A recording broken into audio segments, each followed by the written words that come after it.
Well, maybe having a family is an unfair privilege, and we want to deconstruct that. Philosopher Adam Smith put it this way. One way philosophers might think about solving the social justice problem would be by simply abolishing the family.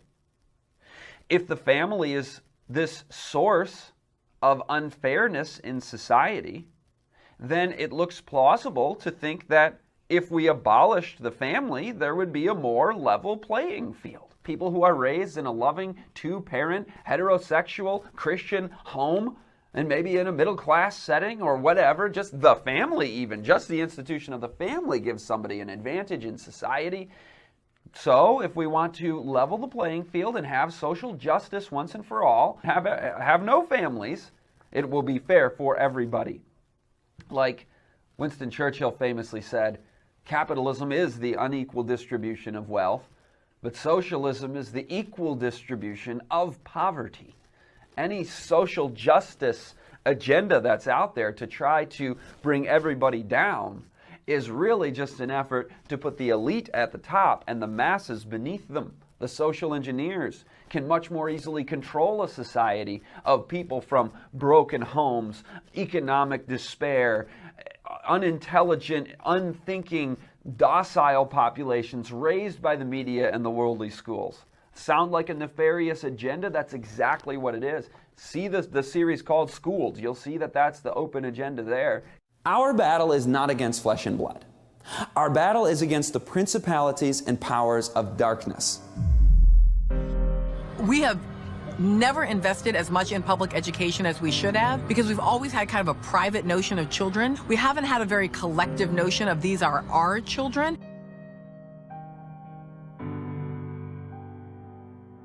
So part of it is we have to break through our kind of private idea that kids belong to their parents. We have to break through our kind of private idea that kids belong to their parents or kids belong to their families and recognize that kids belong to whole communities.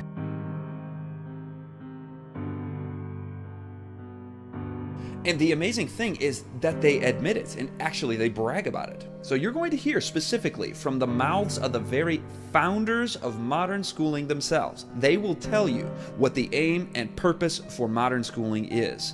You don't hear many people running around saying, yes, we're considering abolishing the family and doing what we can to undermine healthy, happy, loving families. That's a pretty rare thing to have somebody openly admit and come out and say really what's behind a lot of the agenda. Usually it's a sentence or a statement that sounds nice, like this one. It takes a village to raise a child. It's so heartwarming. It takes a village, as in It Takes a Village by Hillary Rodham Clinton. You have to peel beneath the surface a little bit. Take a listen to this quotation. It's not about supporting the family and the parents. No, it's about replacing the parents, getting the children very early in the system, in the state system. I've got the whole series called Schooled on this. Watch that series. It's about how they must replace the family with state education, so-called. But here's the statement from It Takes a Village. Imagine a country in which nearly all children between the ages of 3 and 5 attend preschool in sparkling classrooms with teachers recruited and trained as child care professionals. More than 90% of French children between ages 3 and 5 attend free or inexpensive preschools even before they reach the age of 3. Many of them are in full-day programs. So even before the traditional age of weaning, I mean, we're just snatching those children into the grasp and the clutches of the state from a very early age. The devil is behind this. He's the man behind the curtain, if you will.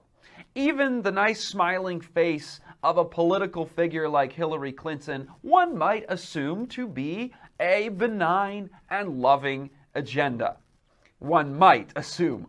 But in case we have that naivety, I want to show you what it was that was behind the Clinton White House in the 1990s that was part of the inspiration for this book. Take a look at CNN. First Lady Hillary Rodham Clinton held imaginary conversations, is what they call it, with Eleanor Roosevelt, who was dead at the time, and Mahatma Gandhi, as a therapeutic release, according to a new book written by Bob Woodward, says a report in Sunday's edition of the Chicago Sun-Times. The First Lady declined a personal advisor's suggestion that she address Jesus Christ, however. So she's having sessions where she's communicating with the dead, with Mahatma Gandhi, with Eleanor Roosevelt, but they say, hey, what about talking to Jesus? Oh no, I would not want to do that, she said. Woodward is an assistant managing editor at the Washington Post. Of course, Woodward is one of the ones that blew the lid off of the Watergate scandal. Woodward says the advisor was Jean Houston.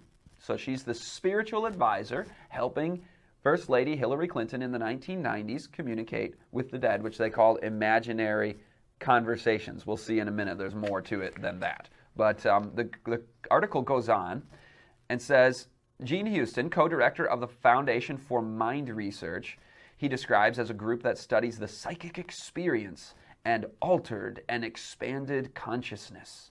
The book portrays Houston as an influential advisor who urged Mrs. Clinton to write her book, It Takes a Village, and in the process virtually moved into the White House for days at a time to help with revisions, the Sun-Times reported. So who was the inspiration behind Hillary Clinton writing this book? A spiritualist. Who was the one who helped with editing it? A spiritualist. This book was all but channeled by the devil himself through a known practicing spiritualist who's into the psychic and altered states of consciousness, as they call it, where she leads Hillary Clinton to communicate with the dead. This is the woman, Jean Houston, behind It Takes a Village. Woodward suggests the White House hoped to keep Mrs. Clinton's relationship with Houston and her talks with the dead a secret. Yeah, no kidding. Most people in the White House did not know about Hillary's sessions with Houston. To some of the few who did, the meetings could trigger politically damaging comparisons to Nancy Reagan's use of astrology. So this is bipartisan. Nancy Reagan was criticized, and it came out that she was involved with astrology, another form of spiritualism. So that was from Bob Woodward, who's absolutely an impeccable investigative journalistic source on this. This is reported in the Sun-Times, this is reported in CNN, Washington Post. The New York Times also reported Dr. Houston has described herself as a sacred psychologist and global midwife who in 30 years of research, world travels, and practice has studied trances, hypnosis, and drugs as tools of therapy. Present at the session with Dr. Houston was Mary Catherine Battison, an anthropologist who considered the meeting a kind of meditation, reflection, or even prayer. Both women had been members of a group of self-help authors and leaders of the New Age human potential movement, invited by President and Mrs. Clinton to Camp David. In her column 2 weeks ago, written as the Woodward book was near publication, Mrs. Clinton herself noted, quote, I occasionally have what she calls imaginary conversations with Mrs. Roosevelt to try to figure out what she would do in my shoes. She usually responds by telling me to buck up, or at least to grow skin as thick as a rhinoceros. So you heard, she hears back from Eleanor Roosevelt. You might say, well, that's an imaginary little psychobabble type of exercise. That's not anything. Well, you heard that they view this as prayer and meditation. This is a psychic thing. This is about trances. These women are not into just let's do a pretend thing on a secular level here. No, I'm a global midwife. I mean, you couldn't hear more spiritualism than what you heard, the New Age self-realization movement of the 70s. This is what these women came out of, the Battison lady and the Houston lady. So that was clear enough, but it got even more clear in 2012 on the campaign trail when Bill Clinton admitted this on tape, in video, in a public speech about what Hillary Clinton had been doing and how they actually do have knowledge from Eleanor Roosevelt, actual knowledge from Eleanor Roosevelt. Listen to what Bill Clinton said about it. And a special thanks to the members of the Roosevelt family who are here, and to one who is not, Eleanor, who made sure that the four freedoms were included in the preamble to the Universal Declaration of Human Rights in 1948. How do you know that Eleanor thought that, Mr. President Clinton? I know that because, as all of you famously learned when I served as president, my wife, now the Secretary of State, was known to commune with Eleanor on a regular basis. And so she called me last night on her way home from Peru to remind me to say that Eleanor had talked to her. And now, by the way, Bill Clinton referred to the UN Declaration of Human Rights. That very same Declaration of Human Rights says the following: elementary education shall be compulsory. That means forced. So, parents, did you hear that? Your freedom, you have the UN Declaration of Freedoms and Rights, you have the freedom, the right to be forced to put your children in the elementary schools of this age, beginning at age 5, to be raised from thence by the state. Now, of course, not just 5, because in It Takes a Village, the book we just read, all children age 3 to 5 ought to be in programs, and in fact, even before age 3 in many cases.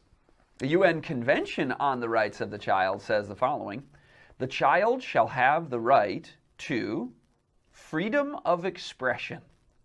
This right shall include freedom to seek, receive, and impart information and ideas of all kinds, regardless of frontiers, either orally, in writing, or in print, or in the form of art, or through any other media of the child's choice. So did you hear that?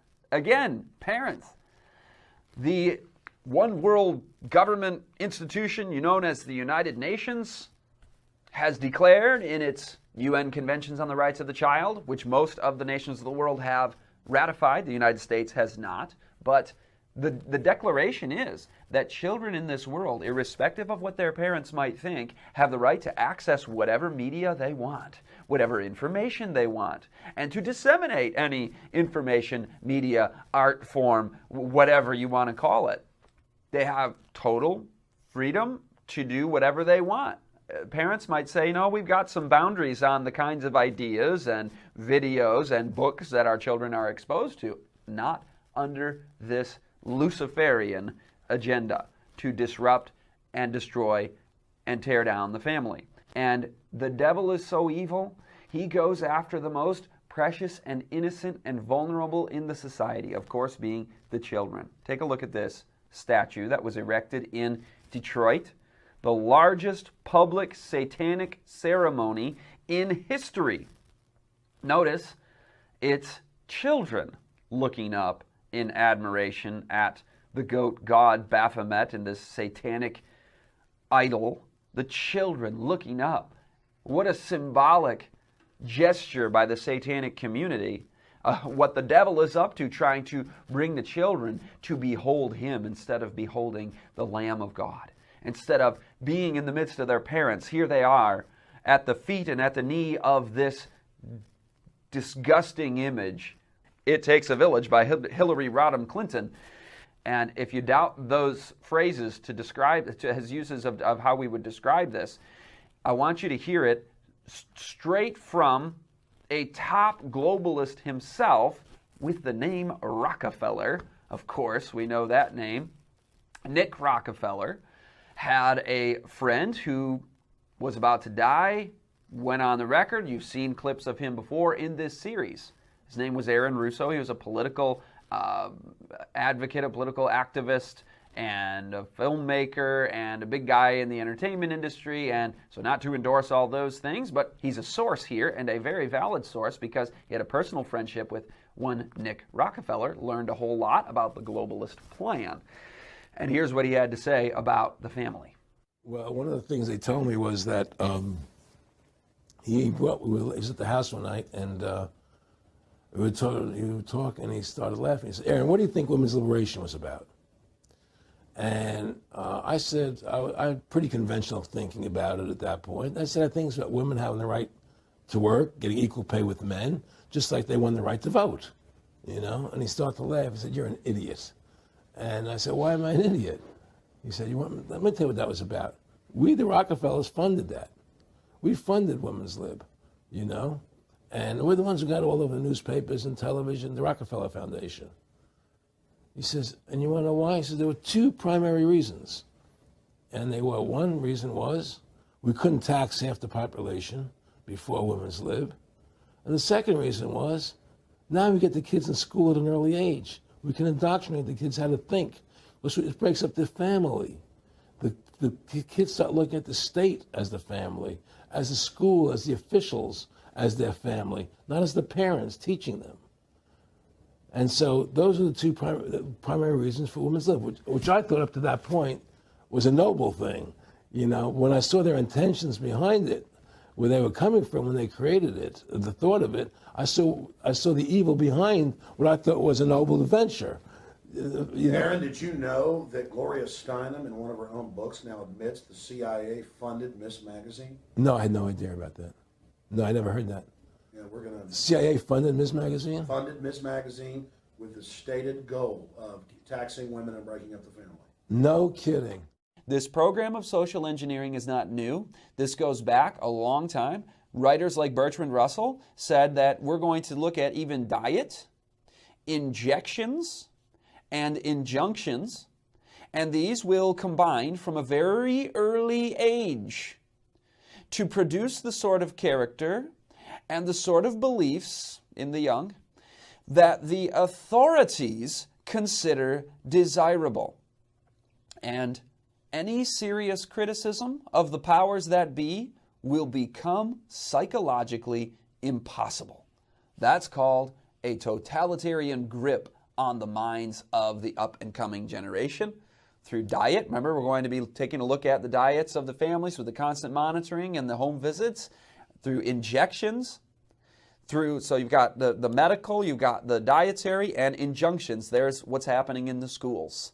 The injunctions meaning orders, rules, etc. The order that's imposed there to create docility, perfect thoughtlessness, as Bertrand Russell said, the Jesuit system of education does in our public system today. If you didn't know what I just said there about the Jesuit system of education, that very much links into prophecy here, but that's in a previous seminar called School, so I won't get into that right now. But speaking of parental rights, take a look at this one from your newswire. Court takes child from mother after she mentions chemtrails at school. A Boulder, Colorado judge has removed a child from her mother's care because the mother believes chemtrails are being sprayed into the atmosphere, court documents reveal. The mother says, I can now only see my daughter with a Social Security worker, she means a social worker, standing over me taking notes. And the judge said this was so that if I mentioned chemtrails, they would put a stop to that. What? I mean, we've got a session actually where we look at geoengineering and this issue, but this is a belief that people have. Do you not have a right to have that belief that their aluminum dioxide and barium salts being sprayed in the atmosphere to reflect the sun's rays, and that's a program that's been proposed?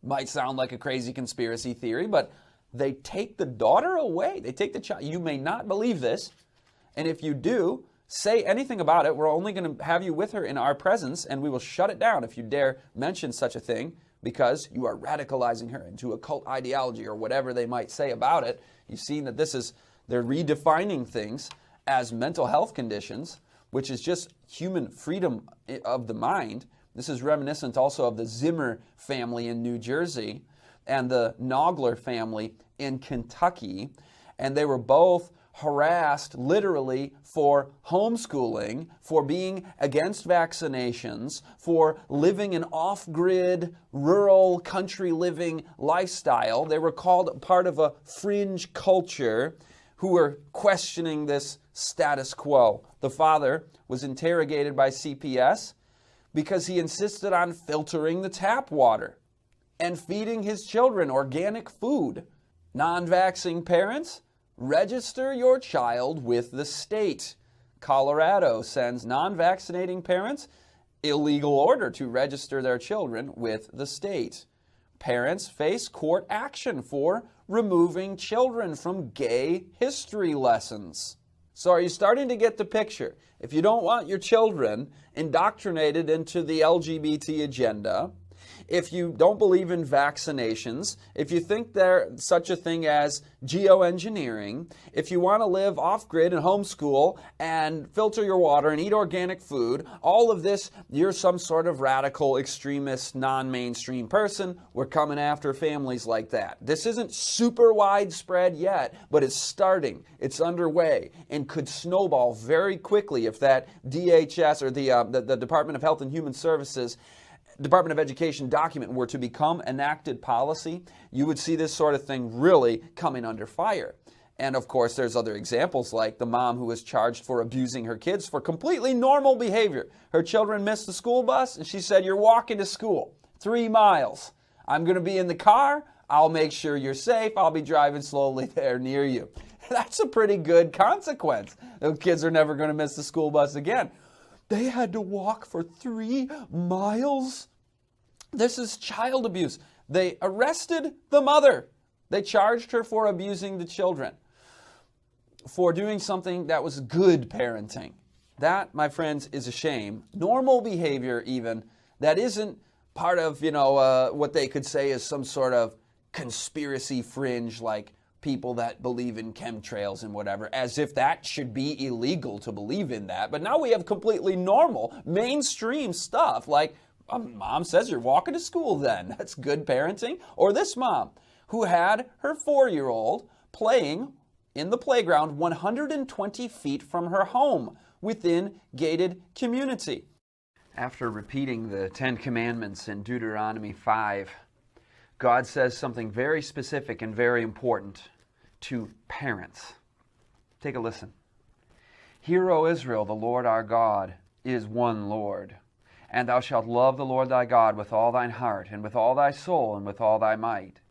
And these words," the commandments, "which I command thee this day, shall be in thine heart.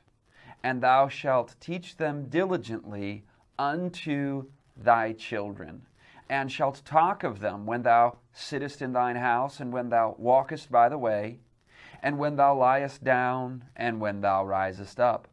And it goes on, establishing the family as that precious religious institution of society, whereby the commandments of God and the truths of the Holy Scriptures are passed on to the next generation. Now we know that we're in the time of the last days, a time of deception. The devil is the deceiver who's gone down with great wrath, for he knows that his time is short, and he deceiveth the whole world. The whole world will wonder after the beast. And so, in order to succeed in that, we know for certain that there will be an attack on the family. After all, that was the devil's attack at the time of Pharaoh when Israel was about to be taken out into the promised land. Throw all the babies into the Nile. At the time of Jesus, when he came with the climax of truth representing the character of the Father in human flesh, overcoming on all points, being tempted just as we are, and most importantly of all, sacrificing all at the cross to pay the penalty for our sins.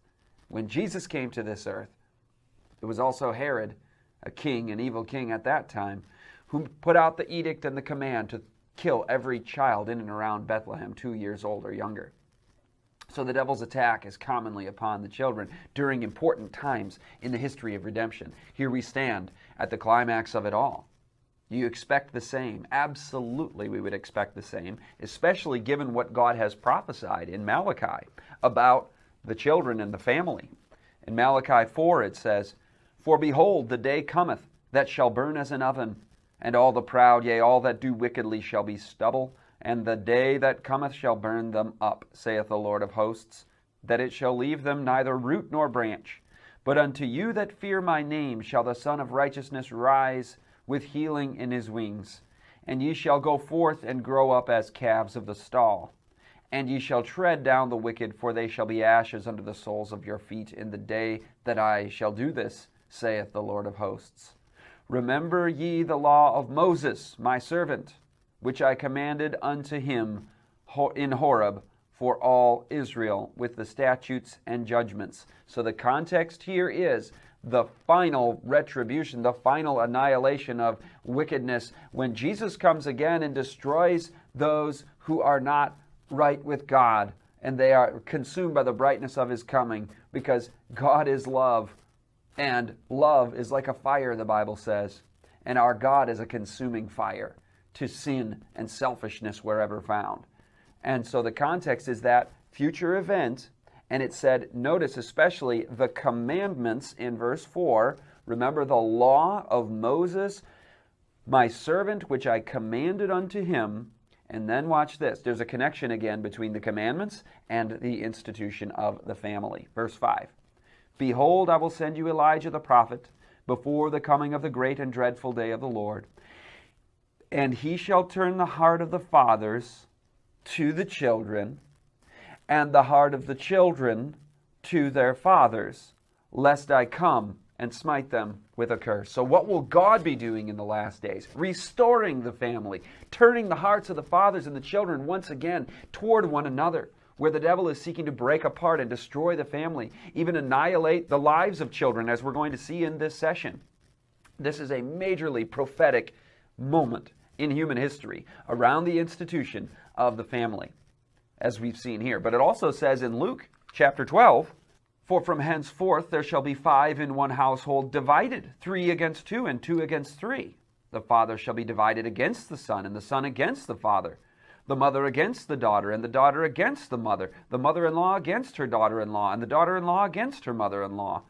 And he said also, Jesus said also to the people, when ye see a cloud rise out of the west, straightway ye say, there cometh a shower, and so it is. And when ye see the south wind blow, ye say, there will be heat, and it cometh to pass. Ye hypocrites, ye can discern the face of the sky and of the earth, but how is it that ye do not discern this time? The signs of the times are all around us.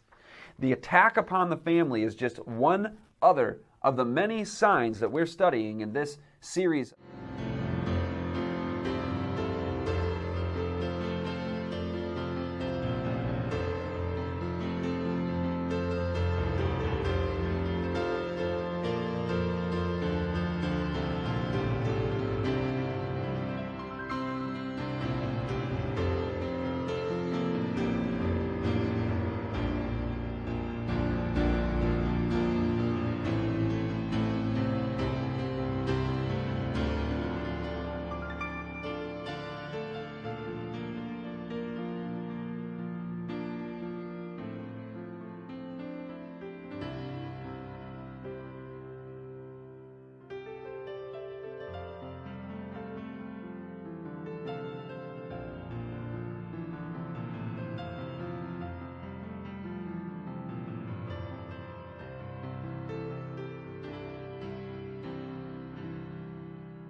We have the state mandating religious matters to the people in the last days in Revelation 13. So this system is being built through the schools of the world. To quote him, through the schools of the world, we will disseminate this new conception of government, one that will postulate a need for scientific control and embrace all the activities of men.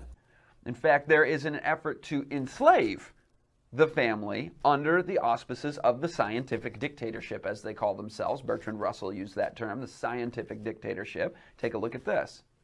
The Stasi, spying on children. It's an Orwellian new scheme.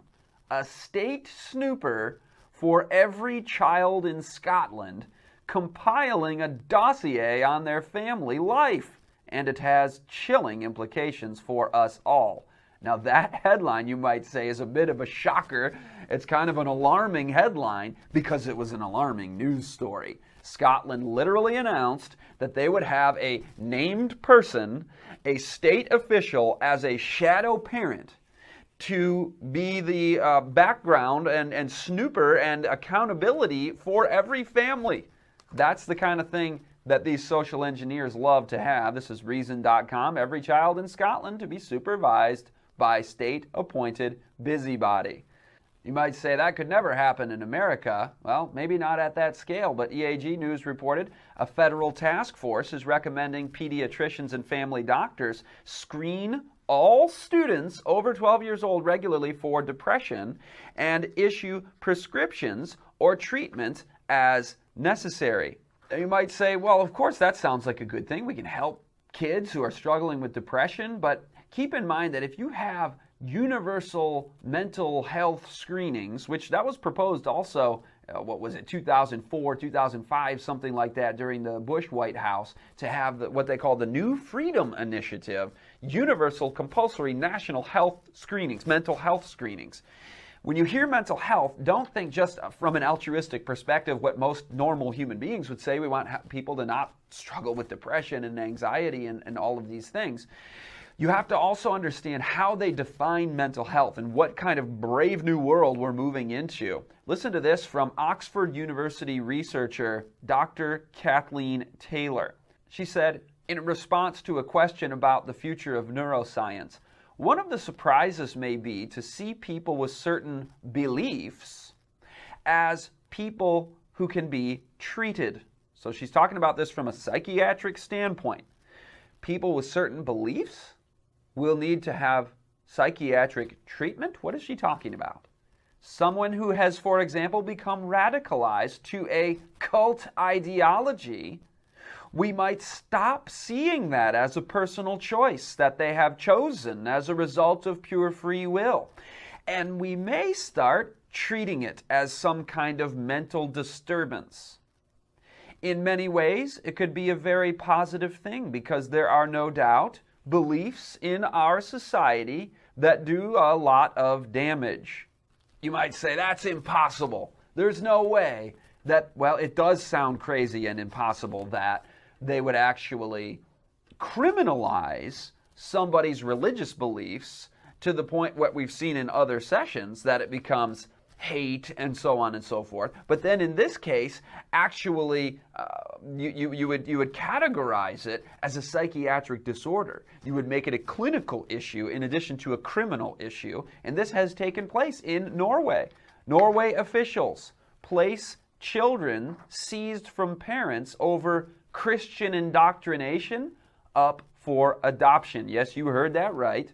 The social services in the nation of Norway seized the 5 children of this conservative Christian family, and they said, this is unacceptable, the way that these children are being raised. Their grandmother believes in God's judgments, and these parents actually punished their children, and the children are singing hymns in the secular school, and they're independent-minded in this regard and in their faith. They have been indoctrinated with Christianity. They said it's Christian indoctrination was the accusation here.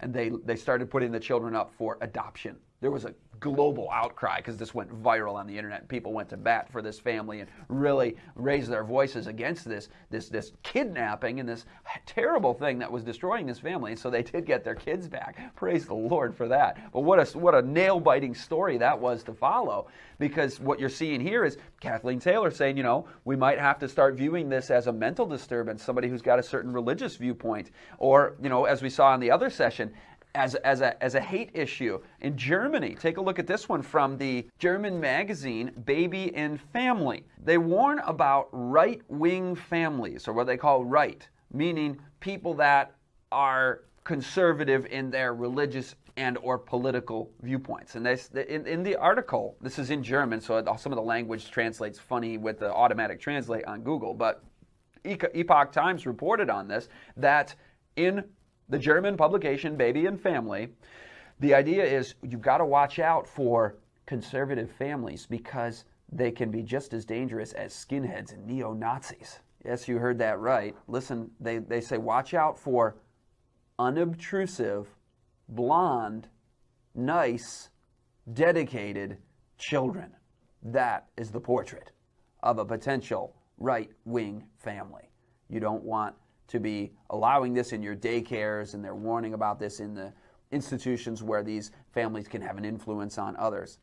You read the following. First of all, they, meaning the potential dangerous extremists we're talking about here. They are nice and committed, says Michaela Kotig, sociologist and right-wing extremist researcher at Frankfurt University of Applied Sciences.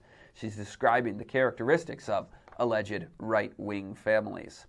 Characteristics of right children: obedient and still, with braids and skirts.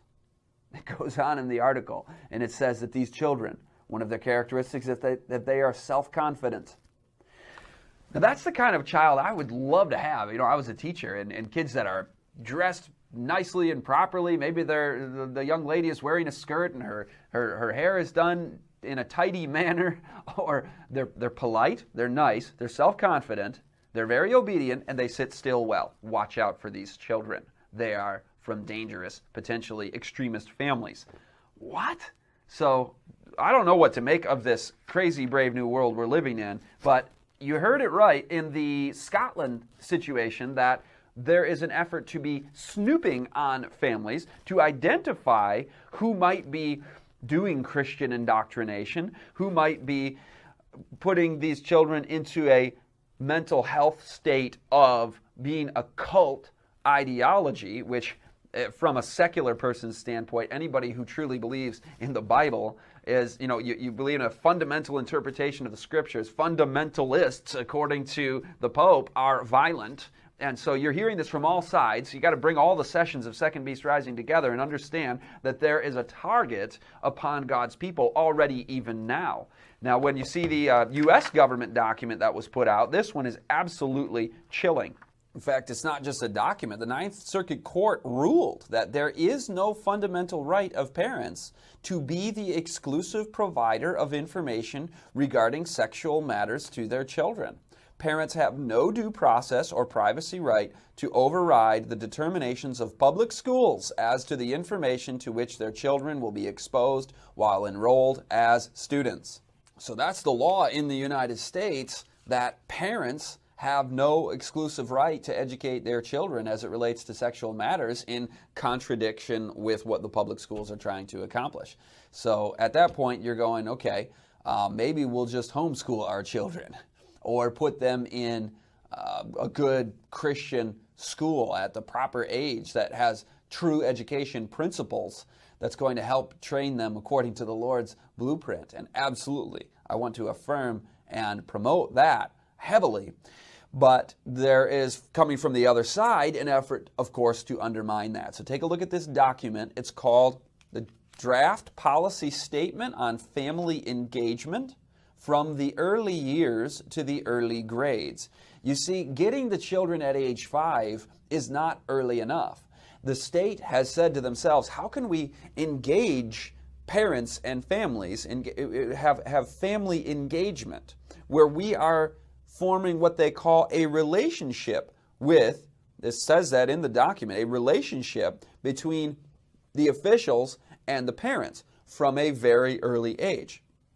The goal here, of course, is that they would then build momentum for continuous family engagement from early childhood settings into elementary school. You see elsewhere in the document that the goal here is preparing children for school, transitioning them to kindergarten. Of course, fostering positive attitudes toward school. You see, we've got too many homeschool families, too many people who are opposed to this system and viewing this system as harmful to children. We have to help the young children and the families have a positive attitude toward state education. What else do you see in this horrifying document? Parents of small children will be informed and inducted into the school's ideas of learning goals, curriculum, assessment, instructional approaches. So in other words, school is encroaching earlier and earlier here. Not that they're going to get the Hillary Clinton dream of having children before they're 3 in the custody and in the programs of the state, but the idea is we're going to go into the homes. Watch this. They say we will actually conduct periodic home visits. This is a policy statement. This is a directive down to the county level, school districts, social services, etc., down to the states. This is a federal document from the Department of Health and Human Services and the Department of Education saying we have a goal and a program to conduct periodic home visits engaging all children from the early years so we can transition them into the school years. And you might say, well, how early does this start? Age 3, age 2? Well, it says family engagement begins prenatally. Yes, you heard that right. And it sounds an awful lot like Mark Tucker in his letter to Hillary Clinton, congratulating her on her husband's victory, saying, I have just been meeting with David Rockefeller and we've got a great plan for the education of the youth. He said it's from cradle to grave and it's a standardized system for everyone. That's the program and the plan. But back to this document, Department of Health and Human Services and Education document, they promise that professionals and specialists and mental health consultants, there it is again, they will ensure constant monitoring of children's social, emotional, and behavioral needs. Constant monitoring of family wellness. Monitoring even nutritious food, as they define and dictate, of course, which reminds me of this UK Sun report, where parents who force vegan diets on their children may face 4 years in jail in Italy because it could leave them brain damaged. Parents who enforce a vegan or vegetarian diet on their children in Italy could soon be jailed for up to 4 years. Elvira Savino from Italy's center-right Forza Party says her bill would prevent radicalized diets from being imposed on youngsters. Vegetarian and vegan diets can lack, did you notice how they altered that but didn't fix their grammar? Zinc, iron, omega-3, and vitamin D and B12. They wanted to say vegan diets lack all these things, but then that's not actually correct and accurate. A vegan diet or a meat-eating diet can lack these things if all you're eating is junk food. French fries and soda pop is a vegan diet, technically. Vegan doesn't mean what you're eating. Vegan means what you're not eating. You're not eating animal products. But if you eat a wide variety of whole food, plant-based, awesome nutrition, you're going to get everything you need. Vitamin D comes from the sun anyway, so it's not something that meat eaters are going to be getting in abundance if they're living indoors all the time. And that's exactly where the state wants to put the children, of course, is indoors in classrooms all day practically. So there you have it. They're monitoring for nutritious food, which depends on whose definition of nutritious food we're going by. What else are they doing constant monitoring on? We saw emotional and behavioral needs. Now, again, all of this could be very altruistic. There's good people in the system. They're trying to help kids out. They're like, oh yeah, we want to help them with their behavioral needs and so on. But the nefarious agenda behind this is, whose definition of their emotional well-being and their behavioral needs are we going by? Are we going by the biblical standard of what God has asked us to do in our homes, or what the state believes our children ought to do? What the state believes our children ought to be doing academically at certain ages. I mean, there's a wide divergence between God's plans and man's plans that these even benign state institutions represent. Whether the actors themselves are nefarious or not, the agenda will then inherently be nefarious because it runs contrary to the Bible and to the spirit of prophecy.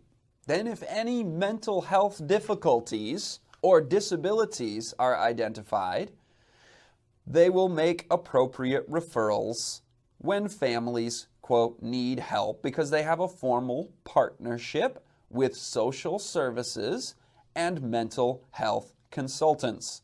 So the state is in charge of virtually everything regarding the children's development from prenatal period, it said, it begins prenatally on up through transitioning into school. And you might say, well, Scott, the document says that they're having an equal partnership between the state and the parents. And that is the terminology used, but is that the real belief here? Because notice that the document says that parents will be included. It says that the state is going to include families as partners in the, quote, equal partner arrangement. Now, if the state is doing the including and inviting of parents, who is the head in this relationship in their minds? Of course, the state. We're going to, we've got this. We've got the whole program laid out here. This is the system. This is the program. This is how we engage. This is how we are equal partners, and we will go ahead and include you and involve you in our program. This is not an equal partnership, my friends. In fact, you see in the news report from Mississippi House of Representatives passed a bill requiring teachers to grade parents. And that's just one example of the mindset of the social engineers. In loco parentis, in the place of the parents, is the doctrine and the legal justification for this. So we're going to go ahead and grade the parents. And last of all, in this document, then we can turn the page on it, because I know that this has been quite it's like a nightmare, right? It's a horror movie, what we're seeing develop before us with all this nice terminology. We're going to help kids. We're going to be doing periodic home visits. That we're going to do constant monitoring of children. Those are not benign ideas. Even if the people involved are trying to be nice, this is an intrusion on God's plan and program for the family. But last statement from the document, it says that they will implement evidence-based parenting interventions and, of course, refer families to social services as needed. And there's not a more dangerous institution to the family than the social services. This is Edward Ellsworth Ross, the founder, the writer of the book Social Control, and this was what he said about the family. He says, our goal here as the social engineers, as they call themselves, is to collect little plastic lumps of human dough from private households and shape them on the social kneading board. You see where I got the analogy from. We're shaping them on the social kneading board here, but we have to first collect them from their homes, because the family is going to get in the way of this great social experiment. The family is going to get in the way big time, because they can create individuals and help noble independence to form among the students and the children. This is how Arthur Calhoun put it. He said, here's what's happening. The process is the child passes more and more into the custody of community experts who are qualified to perform the complexer functions of parenthood.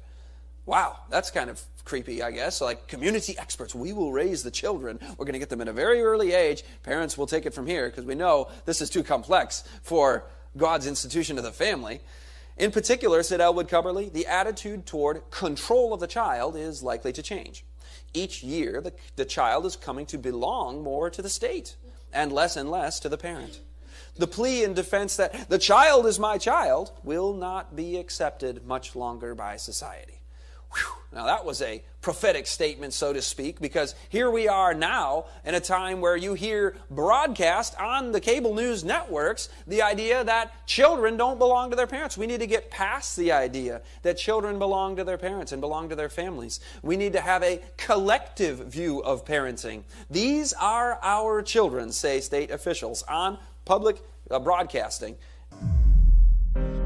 We have never invested as much in public education as we should have, because we've always had kind of a private notion of children. We haven't had a very collective notion of these are our children.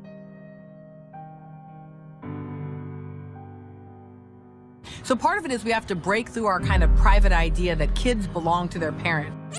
We have to break through our kind of private idea that kids belong to their parents or kids belong to their families, and recognize that kids belong to whole communities.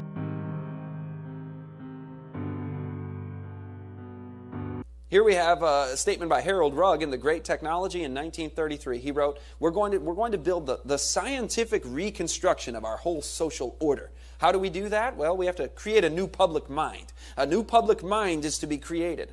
How? Well, only by creating tens of millions of individual minds and welding them into a new social mind, singular mind.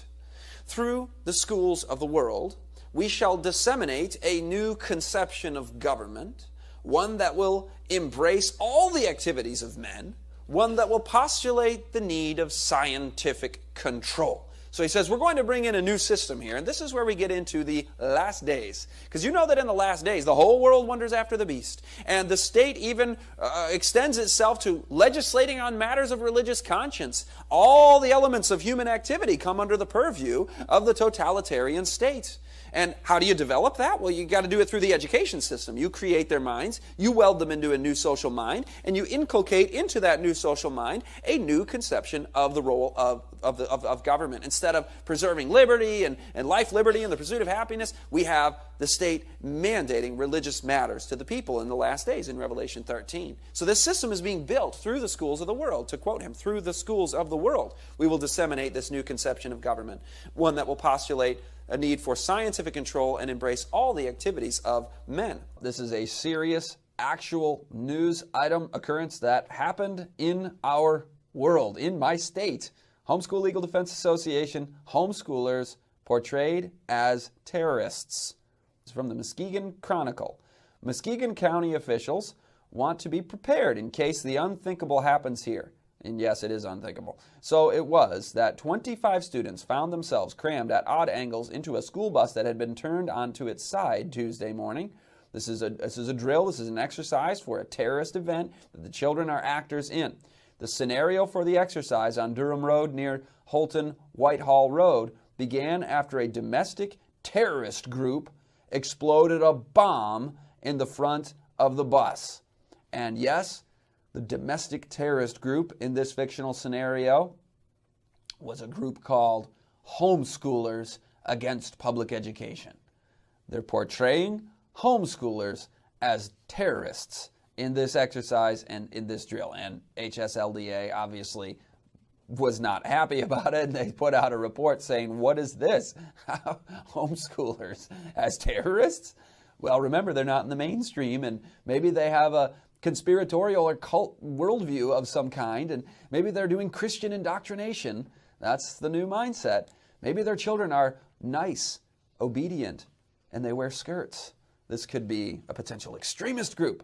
On Monday, September 20, the Muskegon Chronicle reported on a Department of Homeland Security-sponsored terrorism drill involving the Muskegon Area Intermediate School District and the Muskegon County Emergency Services. A mock attack would occur on a public school bus. The simulated attack would come from a fictitious radical group called Wackos Against Schools and Education, who believed everyone should be homeschooled.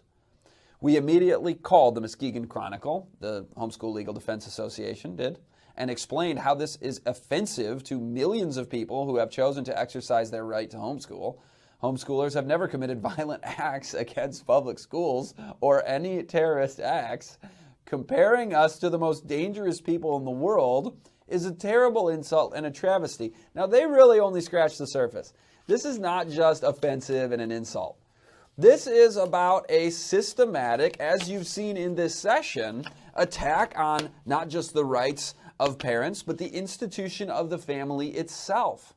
Will we, as the Bible says, have the hearts of the fathers and the sons turned to one to another, the restoration of the family? Will we push against this and say no to the intrusion and to the indoctrination and to the attempts at constant monitoring and warping the minds of the children in these last days? My friends, the children play a key role in presenting the final message, the gospel hope, the soon coming of Jesus Christ, the three angels' messages.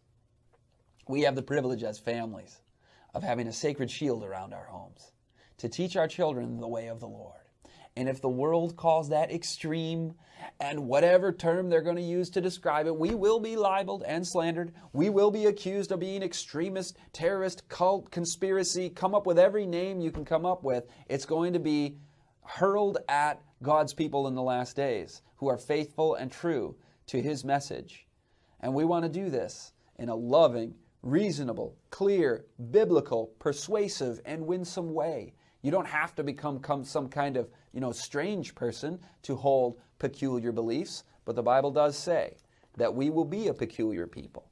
And if we are not, if we're just melding in and merging in to the mainstream, if we are conforming to this world, this is not a good thing. That's the broad road to destruction. Let's get on that narrow road with our families, with our children, with tremendous joy and peace and fun and happiness in our homes, with Jesus at the center. That's the kind of life God wants for each one of us as we prepare for being in the family in heaven.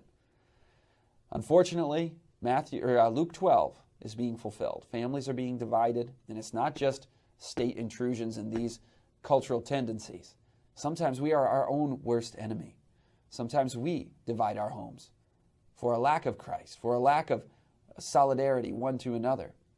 It's time to get back in the Word of God, together as a family, morning and evening worship, the family altar, recreation together, time together, putting each other first, along with Jesus as our great head and God. We'll see you next time.